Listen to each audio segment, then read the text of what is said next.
வாடிக்கையாளர் நண்பர்கள் எல்லாத்துக்கும் வணக்கம். எல்லாத்துக்கும் ஆடி மாதம் இன்னையோட கடைசி முடியுது. இன்னைக்கு ஆடி வெள்ளிங்க, லாஸ்ட் வெள்ளி, கடைசி வெள்ளி. சிறப்பாக எல்லாரும் மிஷின் எடுத்து நம்ம கொடுத்த இலவசமான ஸ்டூலு, ப்ளோயர் அண்டு வீல் எல்லாரும் வாங்கினாங்க. நான் இப்போ என்ன சொல்கிறேன்னா, எல்லாரும் வந்து அந்த ப்ளோயர் கம்ப்ளைண்ட்னு சொன்னாங்க. அந்த ப்ளோயர் உங்களுக்கு நான் நிப்பாட்டிட்டு உங்களுக்கு வீல் கொடுத்துட்றேன், சரிங்களா? ப்ளோயர் வந்து கம்ப்ளைண்டாக அது வர்றது வேணான்ட்டு நான் உங்களுக்கு 1000 ரூபா மதிப்புள்ள மிஷினுக்கு நகர்த்துற வீல் கொடுத்துறேன். எல்லாத்துக்கும் நம்ம கஸ்டமர் வாடிக்கையாளர் எல்லாத்துக்கும் வீல் கொடுத்துட்றேன். அப்புறம் இந்த ஆஃபர் எப்பவுமே நீடிக்குமான்னு கேட்குறாங்க. உங்கள் எல்லாத்துக்குமே இனிமேல் நான் ஸ்டூல் கொடுக்கலான்ட்டு இருக்கேன்.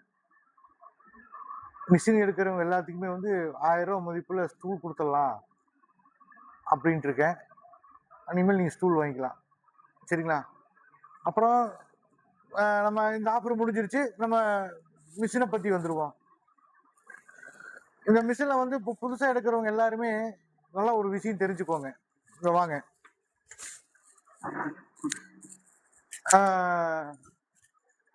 எல்லாத்துக்கும் முதல்ல இருந்தே சொல்லியிருக்கேன். ஃபர்ஸ்ட் மிஷின் எடுத்தீங்க அப்படின்னா ஒரு 2 கிலோவை ஒரு வாரம் பூரா ஓட்டுங்க. 10 நாளைக்கு 2 கிலோ பிரித்து வச்சுக்கோங்க. காலையில், மத்தியானம், சாயந்தரம். அந்த 2 கிலோவை ஒரு அரை கிலோவை 4 வேலையாக கூட பிரிச்சுக்கோங்க. அரை கிலோவா பிரித்து வச்சுட்டு 4 வேலையை ஓட்டுங்க. அது எதுக்கான்னு கேட்டிங்கன்னா, நீங்கள் அப்படி ஓட்டும் போது நம்ம விபூதி போட்டு ஓட்ட சொல்கிறோம். இந்த மிஷினில் வந்து விபூதி போட்டு ஓட்ட சொல்கிறோம். நம்ம அப்படி இந்த விபூதி போட்டு ஓட்டும் போது இந்த ரப்பரோட எல்லாம் வந்து இறுகிக்கும்.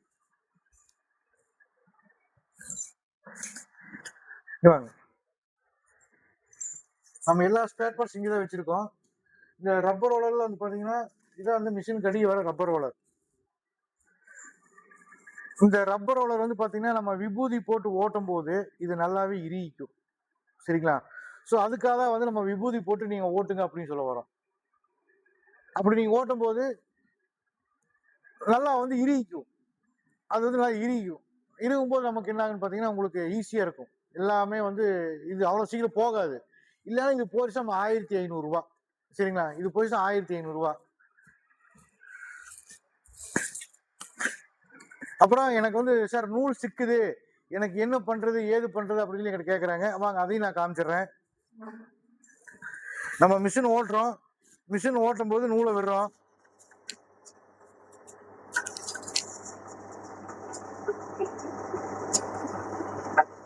நம்ம இப்படித்தான் நூலை விடணும், இப்படித்தான் நூல் வரணும், சரிங்களா?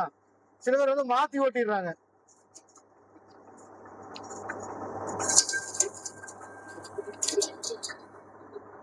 மாத்தி ஓடும்போது அரைச்சிருது நூல். பாருங்க, இது இப்படி ஓட்டக்கூடாது. பாருங்க,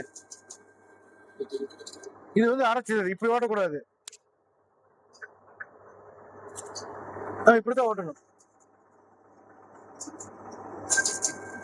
இது நூலா போய் பாத்தீங்களா,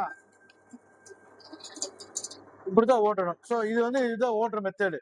ரெண்டாவது இன்னொன்று என்னன்னு கேட்டீங்கன்னா, நூல் வந்து ட்ரம்ல இருந்து போக மாட்டேங்குதுன்னு சொல்றாங்க. வாங்க அதுக்கு நான் எப்படி காமிச்சிடுறேன், சரிங்களா? இந்த ட்ரம்லயே வந்து நூல் சுத்துது அப்படின்னா அது ஒரு ப்ராப்ளம். மொத்தம் இந்த மிஷின்ல வந்து மொத்தம் வந்து 3 விதமான ப்ராப்ளங்கள் வரும், இயந்திர கோளாறு வரும். அந்த 3 விதத்தையும் இப்ப நான் சொல்லிடுறேன். நீங்க என்னுடைய ஆலோசனை இல்லாம, எங்க மெக்கானிக் இல்லாம நீங்க தயவு செய்து ஸ்பேனரை மிஷின்ல வச்சிடாதீங்க. நீங்க என்ன தப்பு நடந்தாலும் சரி, என்ன மிஸ்டேக் வந்தாலும் சரி, நாங்க சொல்ற மாதிரி நீங்க நடந்துக்குங்க. வாங்க. இது வந்து எங்ககிட்ட மிஷின் வாங்கினவங்களுக்கும் நான் சொல்றேன், வேற நிறுவனத்துல மிஷின் வாங்கினாலும் பரவாயில்ல. எங்களுக்கு தேவை வந்து இந்த மிஷின் எல்லாரும் நல்லபடியா ஓட்டணும், சரிங்களா? இந்த ட்ரம்லயே நூல் சுத்துது, இந்த ட்ரம்ல நூல் வெளியே போகல அப்படின்னா அதுக்கு வந்து 2-3 காரணங்கள் இருக்கு. ஒண்ணு, இந்த நட்டு வந்து பாத்தீங்கன்னா இங்க இருக்கிற போல்ட் வந்து லூஸ் ஆயிடுச்சுன்னா உங்களுக்கு வந்து நூல் வந்து வெளியே போகாது. ஸோ நம்ம என்ன பண்ணோம்னா இந்த செக் நட்டை லூஸ் பண்ணிட்டு இந்த மெயின் போல்ட்டை ஒரு அரை மரம் டைட் வைக்கணும். 16-17 ஸ்பேனர் அரை மரம் டைட் வைக்கணும். டைட் வச்சிங்க அப்படின்னா ட்ரம்ல இருந்து நூல் வந்து வெளியே போயிடும். ரெண்டாவது, ட்ரம்ல இருந்து வெளியே போகாததுக்கு இன்னொரு காரணங்கள் இருக்கு. இந்த ஃபேன், இந்த ஃபேன்ல வந்து பாத்தீங்கன்னா எந்த டஸ்ட்டும் இருக்கக்கூடாது. நீங்க வந்து டெய்லி இந்த ஃபேனை வந்து கிளீன் பண்ணிடுங்க. டெய்லி நீங்க காலையில வந்து மிஷினை ரன் பண்றதுக்கு முன்னாடி நம்ம எப்படி காலைல குளிச்சுட்டு பல்லு விளக்குறோமோ, நம்ம எப்படி நம்ம உடம்ப சுத்தமா வச்சுக்கிறோமோ, அதே மாதிரி வந்து காலையில வந்து இந்த மிஷினை வந்து இந்த மிஷினுக்கு பின்னாடி இருக்கிற ஃபேனை வந்து கிளீன் பண்ணிருங்க. அந்த டஸ்ட் அடைச்சிருந்தாலும் காத்து வெளியே போகாதனாலதான் வந்து அந்த நூல் வந்து உள்ள சிக்குது, அதுல வந்து சுத்திக்குது. சரிங்களா? அது ஒரு காரணம். ரெண்டாவது இன்னொரு காரணம், அதாவது இந்த ஒரு பிரச்சனைக்கு ட்ரம்ல இருந்து வெளியே போகல அப்படின்னா அதுக்குண்டான பிரச்சனைக்கு மூணு இது நம்ம பண்ணணும். ஒண்ணு வந்து பாத்தீங்கன்னா அந்த நூலை வந்து ஃபேனை வந்து கிளீன் பண்ணணும். இன்னொன்னு அந்த நட்டல் டைட் பண்ணணும். இன்னொன்னு இந்த ட்ரம்ல இந்த கீழே வந்து பாத்தீங்கன்னா ஸ்டோரேஜ் பண்றோம்ல, இந்த ஸ்டோரேஜ்ல வந்து பாத்தீங்கன்னா உள்ளுக்குள்ள வந்து ஃபுல்லாவே இருக்கக்கூடாது. அரை அளவுக்கு பாதி அளவுக்கு வந்து நம்ம வச்சிருக்கணும். ஸோ அந்த பாதி அளவுக்கு வந்து பாத்தீங்கன்னா இருந்தது அப்படின்னா நீங்க அப்பப்ப வெளியே எடுத்து போட்டுருங்க. சரிங்களா? அது ஒரு பிரச்சனை. இது எல்லாம் கரெக்டா இருந்ததுன்னா ட்ரம்ல இருந்து நூல் வந்து ஈஸியா வெளியே போயிடும். ரெண்டாவது இன்னொரு விஷயம் என்னன்னு கேட்டீங்கன்னா, இந்த நூல் வந்து இந்த கம்பியில சிக்குது அப்படின்ட்டு இருக்காங்க. நாங்க அதுக்கு தான் என்ன பண்றோம்னா, இங்க பாத்துக்கோங்க, இந்த கம்பியில சிக்காம இருக்கிறதுக்கு நம்ம வந்து மேல ஒரு சீட் வச்சிருக்கிறோம்ல, இந்த மேல ஒரு சீட்டை வந்து உள்ள மடக்கி விட்டுறணும். இந்த மாதிரி மடக்கி விட்டுட்டோம்னா அந்த சில்வர் ராடு கம்பியில வந்து சிக்காது, மேல வராது. இப்படி நம்ம அடைச்சிட்டோம் அப்படின்னோம்னா மேல வராது. ஸோ நம்ம வந்து மேல வந்து வரலன்னா கம்பியில சிக்கிறதுக்கு வாய்ப்பு கம்மி. ரெண்டாவது, அதாவது இதுக்கு ஒரு நிரந்தர தீர்வு சொல்லிட்டேன். இன்னொன்னு, எனக்கு வந்து துணியா போகுதுங்க சார், ஃப்ரண்ட்ல விட்டோம்னா எனக்கு வந்து துணியா போகுது, நூலா பிரிய மாட்டேங்குது அப்படின்னு சொல்லி சொல்றாங்க. அதுக்கு வந்து என்ன பாத்தீங்கன்னா, இந்த ஃப்ரண்ட்ல வந்து போல்ட் இருக்கு பாத்தீங்கன்னா, இது லூஸ் ஆனா தான் வந்து நமக்கு வந்து துணி மாதிரி போகும். இது ஏன் லூஸ் ஆகுது அப்படின்னு கேட்டீங்கன்னா, இது ஏன் லூஸ் ஆகுது அப்படின்னா, நம்ம மிஷின் ஓட்டும் போது அந்த வைப்ரேஷனுக்கு வந்து பாத்தீங்கன்னா இந்த போல்ட் நட்ஸ் எல்லாம் வந்து லூஸ் ஆயிடும். அப்ப அந்த போல்ட் நட் லூஸ் ஆகும்போது நம்ம என்ன பண்ணணும், நம்ம அதை டைட் பண்ணணும். அதை நம்ம டைட் பண்ணணும் அப்படின்னா எல்லாமே நான் சொல்றது எல்லாமே இந்த செக் நட்டை லூஸ் பண்ணிட்டு, இந்த ரெண்டு பக்கம் இருக்கிற செக் நட்டை லூஸ் பண்ணிட்டு ஒரு அரை மரை மட்டும் டைட் வைங்க. திரும்பவும் சொல்றேன், கம்பல்சரியா கேட்டுக்கோங்க, ஒரு மரை டைட் வச்சிடாதீங்க. நீங்க அதாவது கொஞ்சம் கொஞ்சமா வைங்க, இன்ச்சா வைங்க. எப்படி துணிய நூலா போகுது அப்படின்னு பார்த்துட்டு அதுக்கு தகுந்த மாதிரி கொஞ்சம் கொஞ்சமா அரை மறையா டைட் வச்சீங்கன்னா போதும். உங்களுக்கு வந்து நூல் வந்து நூலா போயிடும், துணியா போகாது. அவ்வளவுதான். இதுல வர ஃபால்ட் இவ்வளவுதான். இந்த கம்பியில எதனால சிக்குதுன்னு கேக்குறீங்க, கம்பிலி ட்ரம்லிங், அதுக்கு உண்டான விளக்கத்தை நான் சொல்றேன். நம்ம இருக்கோம், இந்த ஃபேன் ஓடுது, நார்மலா வந்து இந்த ஃபேன் ஓடல அப்படின்னா இந்த நூல் வந்து இப்படித்தான் விழுகும். பாருங்க, நம்ம அங்கிருந்து ஓடுறோம், நூல் வந்து இப்படித்தான் விழுகும். சரிங்களா? இப்படித்தான் விழுகும். இப்படி ஓடும் போது என்ன ஆகுன்னா, இங்க வாங்க சொல்றேன், இப்படி நூல் விழுகும் போது இந்த கம்பியில சிக்கறதுக்கு வாய்ப்பு இருக்கு. சரிங்களா? இப்படியே நேரம் வந்து என்ன மறுபடியும் ரோலர்லயே சுத்துறதுக்கு வாய்ப்பு இருக்கு. அதுக்கு தான் நம்ம ஃபேன் கொடுத்துருக்கோம். வாங்க காமிக்கிறேன். இப்படி நூல் விழுகும் போது இந்த ஃபேன் காத்து இழுத்துரும். இப்ப பாருங்க, அப்ப என்ன ஆகும், நூல் வந்து வெளியே போய் விழுகும். சரிங்களா? அந்த நூல் இப்படி விழுகிற நூல் இப்படி ஃபேன் இழுத்துட்டு போய் வெளியே கொண்டு உள்காட்டிடும். அதுக்காக தான் வந்து நம்ம ஃபேனை கிளீன் பண்ணுங்கன்னு சொல்றோம். ஸோ நீங்க ஃபேனை கிளீன் பண்ணி இதெல்லாம் சுத்தம் பண்ணீங்கன்னாவே உங்களுக்கு எந்த பிரச்சனையும் வராது. ஓகே, நம்ம வந்து இருக்கிற ஏதாவது கம்ப்ளைண்ட் சொல்லாதீங்க, நீங்க மிஷின் எடுத்தவங்க மட்டும் உங்ககிட்ட மிஷின் வாங்கினவங்க மட்டும் நீங்க வந்து அதோட தகவல் சொல்லுங்க அப்படின்னாங்க. நமக்கு அப்படிலாம் கிடையாது. எல்லாரும் மனுஷங்கள் தான், எல்லாரும் கஷ்டப்பட்டு தான் எல்லாம் பண்றாங்க. அதனால எல்லாத்துக்கும் தெரியுற மாதிரி தான் நம்ம பண்றோம். ரெண்டாவது, இதுல வந்து இந்த மிஷினை பொறுத்தளவுக்கு நீங்க நல்லா பாத்தீங்கன்னா பொறுமை எல்லாத்துக்கும் ரொம்ப அவசியம். இன்னைக்கு துணியை உள்ள விட்டா வெளியே பணமா வரும்னு சொல்றதெல்லாம் வந்து அது நடக்காத காரியம். முதல்ல வந்து இது என்ன, இந்த தொழில் எப்படி பண்ணணும், எப்படி ரன் பண்ணணும், எங்கெங்கெல்லாம் நூல் வந்து விற்கணும், எங்கிட்ட கொடுத்துட்டு நான் பைபேக் எடுத்துக்கிறேன். சரிங்களா? இதுல என்னதுக்கு பயன்படுது, இது எங்கெல்லாம் விற்கிறாங்க அப்படிங்கும் போது தகவல் நீங்க தெரிஞ்சு வச்சுக்கோங்க. சரிங்களா?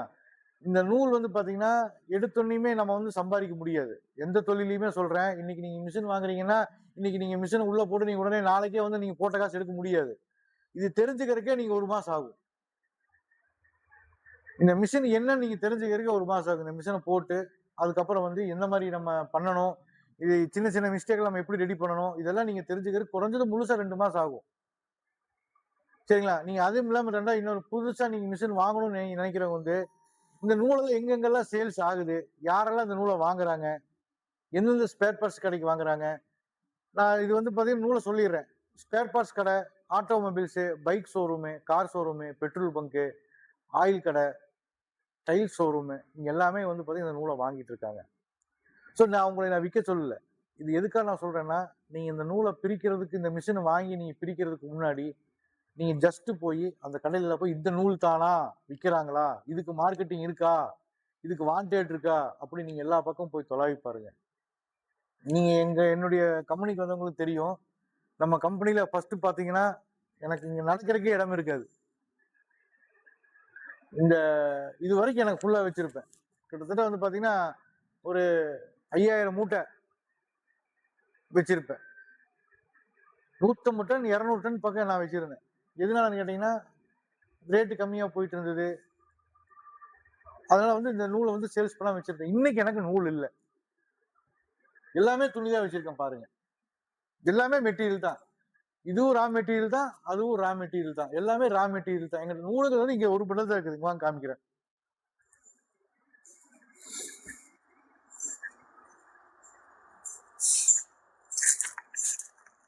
நூலுகள் இது ஒரு பண்டல் தான் இன்னைக்கு வரைக்கும் என்கிட்ட இருக்கு. இதையும் நான் இன்னைக்கு சேல்ஸ் பண்ணிடுவேன். சரிங்களா?